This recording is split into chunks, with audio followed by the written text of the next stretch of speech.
OMG, private part ni EA Guzman, pinagkaguluhan matapos irampa sa bench body.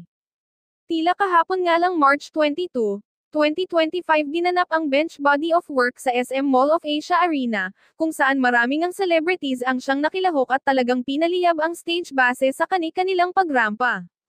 Sa kabila nito isa na nga si Catherine Bernardo, Zinab Harake at Hidalan Diaz ang nag-top up hottest ramp na nagpapukaw ng stage presence sa audience sa kababaihan.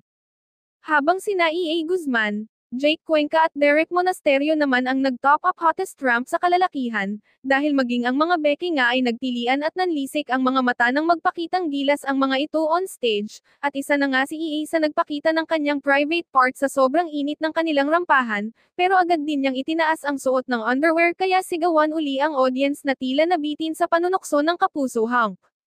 Kasunod nito, nakatanggap din ng malakas na palakpakan ang isa pang kapuso hunk na si Derek Monasterio.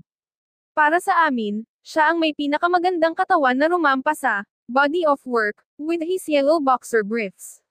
Ngunit tila ginawa naman ng ilang netizens nang mali siya ang pagsasabit ng dala niyang garland ng negosyanteng si RS Francisco.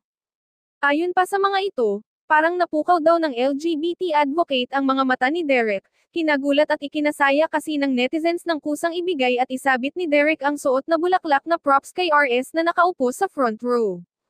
Subalit ayon naman kay Derek, napansin nga lang daw niya umano itong pakaway-kaway sa kanya si RS, kaya kay RS niya ibinigay at isinabit.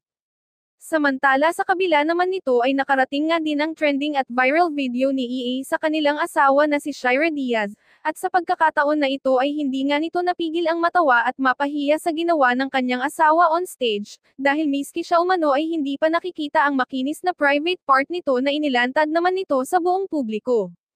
Kaya naman hindi na nga rin niya napigilan pa na maglabas ng kanyang reaksyon at saloobin sa ginawa ni EA.